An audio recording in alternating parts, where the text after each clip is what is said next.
সমস্যাটো আমি শুনিয়ে আছোঁ। এতিয়া আপোনালোকে আজি গৈছিলে তাত, বিষয়াগৰাকী আপোনালোকক কি ক'লে?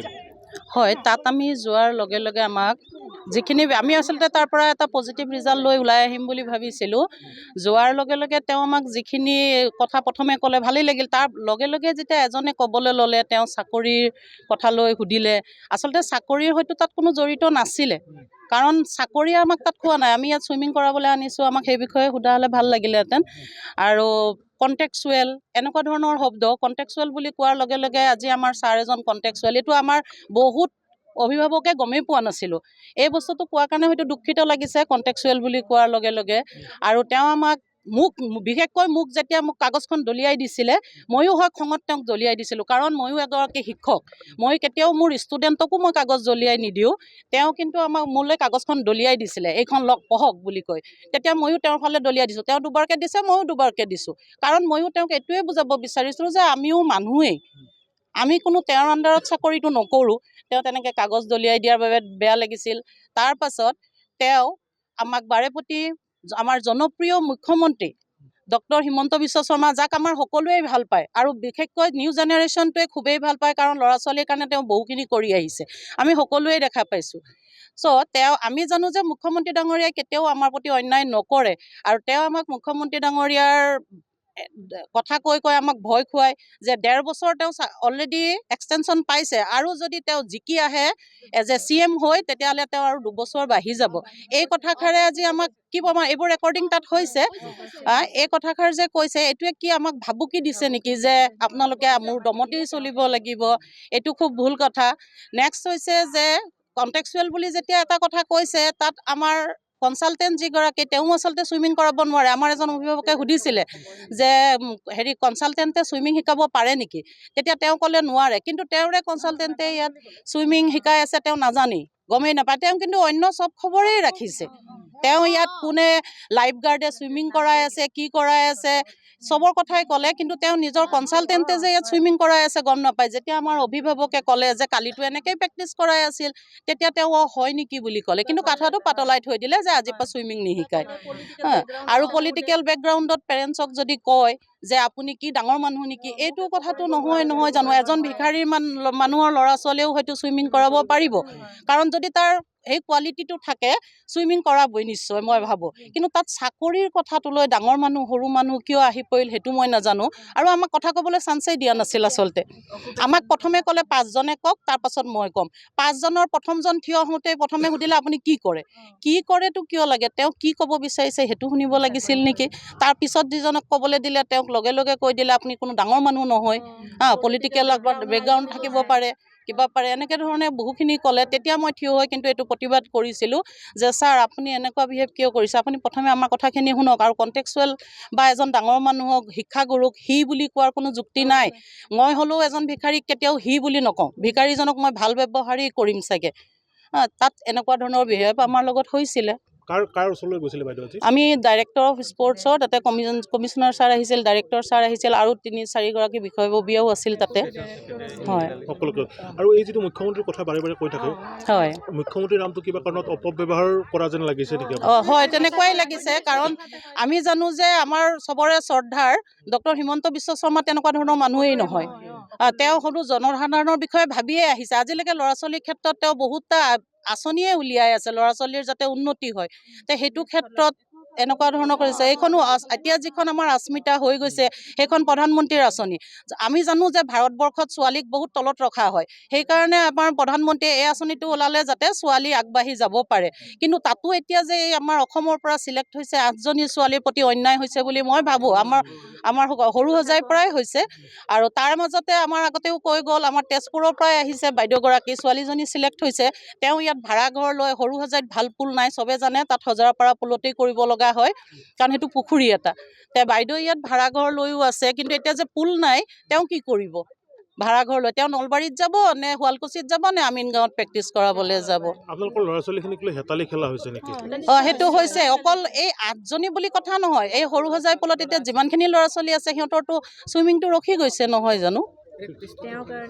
সেইকাৰণে গোটেই অসমবাসী বা মই আমাৰ জনপ্ৰিয় মুখ্যমন্ত্ৰী ডক্টৰ হিমন্ত বিশ্ব শৰ্মাক অনুৰোধ জনাওঁ যেন তেওঁ এই ক্ষেত্ৰত অলপমান পদক্ষেপ লয় আৰু আমাৰ ল'ৰা ছোৱালীৰ প্ৰতি চাই পেলাই তেওঁ কিবা এটা যেন ইয়াৰ ওপৰত নিজৰ মন্তব্যটো দিয়ে আৰু। ঠিক আছে। আপোনাৰ সংবাদ মাধ্যমক জনালে যে আমাৰ অসমৰ পৰা 8গৰাকী ইয়াৰ আমাৰ সৰুসজাই ডক্টৰ জাকিৰ হুছেইন একুৱেটিক কমপ্লেক্সত প্ৰেক্টিছ কৰা 8গৰাকী ছুইমাৰ আমাৰ নেশ্যনেল যিটো খেল হ'ব আস্মিতা আমাৰ বীৰ সাবৰকাৰ আহমেদাবাদৰ বীৰ সাবৰকাৰ ষ্টেডিয়ামত যিটো নেশ্যনেল হ'ব তাৰ কাৰণে ছিলেকশ্যন হৈছে। কি এতিয়া কথা হ'ল এই আপোনাৰ যোৱাকালিৰ পৰা আমি শুনিছোঁ এই পুলটো খালী হৈ গ'ল, পানীটো খালী কৰি দিলে। গতিকে এই 8গৰাকী সাঁতোৰবিদে এই যে খেলিব যাব তাৰ কাৰণে যিটো প্ৰেক্টিছ কৰিব লাগিব এই প্ৰেক্টিছ কৰা জেগা এতিয়া নাই। এতিয়া হঠাৎ আজি আমাৰ ইয়াতে এখন দিছপুৰ স্পৰ্টছ কমপ্লেক্সত এখন মিটিং হৈছিল বিভাগীয় কৰ্তৃপক্ষৰ লগত বিশেষ কিছুমান কথাৰ কাৰণে।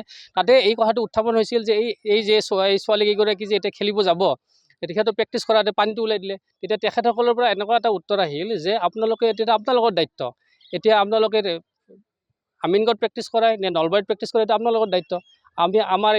আমাৰ এতিয়া পুল তেওঁলোকৰ কথা হৈছে আমাৰ এতিয়া পুল আমি এতিয়া যি ইচ্ছা তাকে কৰিব পাৰিম। আমাৰ কথা বাকী প্লেয়াৰসকলৰ প্ৰেক্টিছৰ কথা আপোনালোকৰ প্ৰব্লেম, এটা আমাৰ প্ৰব্লেম নহয়। ইয়াৰ লগতে আজি বিভিন্ন বিষয়ত আজি তাতে এখন মিটিং হৈছিল আমাৰ পেৰেণ্টছখিনিৰ লগত। তাতে আমি কিছু বিভাগীয় বিষয়ববীয়া সকলৰ পৰা আমি ভাল সুদুত্তৰ এটা আমি নাপালোঁ। গতিকে এই বিষয়ে আমাৰ ক্ষোভ আছে। গতিকে বিভাগীয় কৰ্তৃপক্ষক আপোনালোকৰ সংবাদ মাধ্যমৰ যোগেদি আমি আহ্বান জনাওঁ যে ইয়াত হৈ থকা কিছুমান বিসংগতিবিলাক যাতে তেওঁলোকে সোনকালে দূৰ কৰি এই সাঁতোৰবিদসকলৰ ভৱিষ্যতৰ কাৰণে যেন তেওঁলোকে আকৌ কিছু ক্ষেত্ৰত আগবঢ়াই নিবৰ কাৰণে ভৱিষ্যত উজ্জ্বল কৰাৰ কাৰণে তেওঁলোকে যেন কিছুমান ষ্টেপ লয়। কিবা এই যে কৰিলে পানী যে চেঞ্জ কৰিলে এইটো কোনে কৰিছে, মানে কাৰ দায়িত্বত থাকে, কোনে নিয়ন্ত্ৰণ কৰে? এইটোতো বিভাগীয় কৰ্তৃপক্ষৰ ওচৰত থাকে। তেওঁলোকে এইখিনি কৰাৰ আগতে আমাৰ ছুইমিং ফেডাৰেশ্যন যিখন আছে আমাৰ ইণ্ডিয়াৰ তাৰে ভিতৰত আমাৰ অসম সাঁতোৰ সন্থা আছে, তেওঁলোকৰ বিষয়ববীয়াসকলৰ লগতে আলোচনা কৰিব লাগিছিল যে আমাৰ যিখিনি প্লেয়াৰ ছিলেকশ্যন হৈছে তেওঁলোকে ক'ত প্ৰেক্টিছ কৰি আছে বা ক'ত প্ৰেক্টিছ কৰিব হ'বলগীয়া নেশ্যনেল খেলৰ কাৰণে।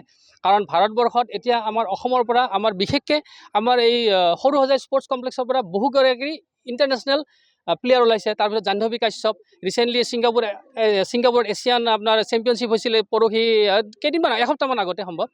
তাতে আস্থা চৌধুৰী জাহ্নৱী কাশ্যপ এই সকলোবিলাক খেলুৱৈ আমাৰ এই sports doctor Zakir Hussain aquatic কমপ্লেক্সৰ পৰাই প্ৰেক্টিছ কৰি ওলাই যোৱা।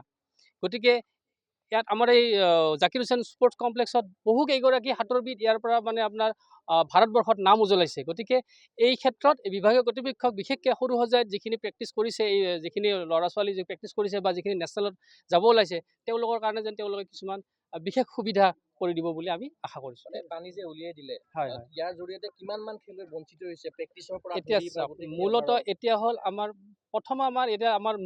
মূল যিটো টাৰ্গেট আমাৰ হ'ল যিটো আস্মিতা হ'ব এপ্ৰিল মাহত, যিটো আস্মিতা হ'ব বীৰ সাবৰকাৰ ষ্টেডিয়ামত যিটো নেশ্যনেল খেলা হ'ব। আমাৰ প্ৰধানমন্ত্ৰী সন্মানীয় মোদী ডাঙৰীয়াৰ এটা সপোন যে আমাৰ ছোৱালীখিনিৰ এম্পাৱাৰমেণ্ট হ'ব লাগে। এই ক্ষেত্ৰত তেওঁৰ এই সপোনত আমাৰ ভাগ লৈ আমাৰ 8গৰাকী ছোৱালী ইয়াৰ পৰা ছিলেকশ্যন হৈছে। গতিকে সেই 8গৰাকী ছোৱালীয়ে যাতে অসমৰ নাম উজ্জ্বল কৰিব পাৰে তাৰ কাৰণে সকলোৱে পদক্ষেপ ল'ব লাগে। কিন্তু হঠাৎ এই হঠকাৰী সিদ্ধান্ত তেওঁলোকে মানে যাৰ হাতত দায়িত্ব আছে তেওঁলোকে এনেকুৱা হঠকাৰী সিদ্ধান্ত লোৱাৰ কাৰণে আমি আচৰিত হৈছোঁ। যোৱা 21 আৰু 22 মাৰ্চত অসম সাঁতোৰ সন্থাৰ উদ্যোগত মাননীয় প্ৰধানমন্ত্ৰীৰ যি অস্মিতা খেলো ইণ্ডিয়া ছুইমিং লীগ তাৰ 20 জনৰ খেলাবিলাক হৈ গৈছিলে। সেই 20 জনৰ যি কম্পিটিশ্যনৰ পৰা আমাৰ এই পুলটোৰ 8গৰাকী খেলুৱৈয়ে ছিলেকশ্যন পাইছে। এতিয়া অহা 12 এপ্ৰিলৰ পৰা 14 এপ্ৰিললৈ গুজৰাটৰ আহমেদাবাদৰ বীৰ সাবৰকাৰ একুৱেটিক কমপ্লেক্সত ইয়াৰ নেশ্যনেল খেলখন অনুষ্ঠিত হ'ব। এতিয়া আজি আমি কি দেখা পালোঁ, যোৱাকালি ৰাতি হঠাৎ মানে যিটো ছুইমিং পুলত এই কেইজনী ছোৱালীয়ে প্ৰেক্টিছ কৰি আছে ডক্টৰ জাকিৰ হুছেইন একুৱেটিক কমপ্লেক্সৰ পানীখিনি উলিয়াই দিয়া হ'ল। এতিয়া হঠাৎ তাৰমানে এতিয়া আমাৰ ছুইমাৰকেইজন ক'ত এতিয়া প্ৰেক্টিছ কৰিব, গোটেই প্ৰেক্টিছটো চেবটেজ হৈ গ'ল। এতিয়া সেইকাৰণে আমি এই কথাটো আমি আজি স্পৰ্টছ কমপ্লেক্সৰ দিছপুৰ স্পৰ্টছ কমপ্লেক্সৰ স্পেচিয়েল ছেক্ৰেটাৰী মহোদয় আছিলে আৰু ডাইৰেক্টৰ মহোদয় আছিলে। আমাৰ অভিভাৱকসকলক মাতিছিলে, আমি জনালোঁ এই অসুবিধাখিনি। তেখেতসকলে আমাক মানে কথাটোত বিশেষ গুৰুত্ব নিদিয়া যেন লাগিল। আমাক ক'লে আপোনালোকে এইটোতো আমাৰ কথা নহয়, এইটো আপোনালোকৰ দায়িত্ব। এতিয়া আপোনালোকে আমিনগাঁৱত কৰাওক বা শুৱালকুছিত কৰাওক, নলবাৰীত কৰাওক, পুল য'তে ত'তে হৈছে আপোনালোকে কৰাওক। কিন্তু এতিয়া আমাৰ হাতত 10-12 দিন থকা অৱস্থাত মানে গোটেই প্ৰেক্টিচটো এতিয়া চেবটেজ হৈ গ'ল। এই পুলটোৰ পৰা 8জন খেলুৱৈ চিলেকশ্যন পাইছিলে। কিমান খেলুৱৈ ইয়াতে প্ৰতিদিনে চুইমিং কৰে তেওঁলোক? প্ৰতিদিনে 100-150 এতিয়া বৰ্তমান কৰি আছে। হয়, অসুবিধা হৈছে এতিয়া। এতিয়াতো বৰ্তমানতো চবৰে অসুবিধা হৈছে। সংবাদ মাধ্যমৰ জৰিয়তে কি মেছেজ দিব বিচাৰে বিভাগীয় কৰ্তৃপক্ষ? এতিয়া আমি আমাৰ অসুবিধাখিনি জনাব বিচাৰিছোঁ। এই যে প্ৰেক্টিচটো হঠাৎ মানে যিকেইগৰাকী খেলুৱৈয়ে নেশ্যনেল খেলিবলৈ যাবলৈ মাননীয় প্ৰধানমন্ত্ৰী মহোদয়ৰ সপোনৰ যি মানে অস্মিতা খেলো ইণ্ডিয়া ওমেন্স ছুইমিং লীগ, তাৰে নেশ্যনেল খেলখনত আমাৰ পাৰ্টিচিপেট কৰিবলৈ সুবিধা পাইছিল। তেখেতসকলে মেডেল জিকি অসমৰ অসমলৈ গৌৰৱ কঢ়িয়াই আনিলেহেঁতেন। এতিয়া এইটো বস্তুটো মানে আমাৰ কাৰণে অলপ সাঁথৰ হৈ ৰ'ল। অসুবিধাটো কোনে কৰিছে একচুৱেলি আপোনালোকৰ মতে? এতিয়া আমি এইটো কথাটো এনেকৈ ক'বৰ কাৰণে অসুবিধা হ'ব। হয় হয়। এতিয়া মানে কি হৈছে, এইবাৰ ফটককৈ যোৱাকালি দেখিলোঁ মানে কি হ'ল, পুলটোৰ পৰা পানীটো নাইকিয়া হৈ গ'ল। গতিকে এই ছোৱালী যিকেইজনী যাব সিহঁতৰ কাৰণে তেওঁলোকক কেনেকৈ প্ৰশিক্ষণ দি এটা নেশ্যনেল খেলত লৈ যোৱা হ'ব। গতিকে সেইটো কাৰণে বহুত বেয়া লাগিছে। এতিয়া কেনেকৈ সেই আগবাঢ়িব পাৰে পদক্ষেপটো, সেইটোকে ৰাইজৰ ওচৰত কৈছোঁ। হয়, যদি ঘটনা হয় তেনেহ'লে অসমৰ খেলুৱৈসকল কেনেকৈ আগবাঢ়িব? এনেকৈ যদি প্ৰশিক্ষণটো এনেকৈ একো নহয় তেনেহ'লে কেনেকৈ নেশ্যনেল লেভেলত সিহঁতে পাৰ্টিচিপেট কৰিব পাৰিব তেওঁলোকে? কি মেছেজ দিব বিচাৰিছে আপোনালোকে? আমি এটাই মেছেজ দিব বিচাৰিছোঁ যে খেলুৱৈগৰাকীক ভালকৈ প্ৰশিক্ষণ দি তেওঁলোকক যেন আগলৈ নিব পাৰে, সেইটোৱে মোৰ অনুৰোধ। অসুবিধাটো কোনে কৰিছে একচুৱেলি আপোনালোকৰ মতে? আচলতে সেইটো যেনেকৈ গগৈতে দাদাহঁতে জানে এইবোৰ, মইতো ইমান আৰু নাজানো, সেইটো আপোনালোকে হয়।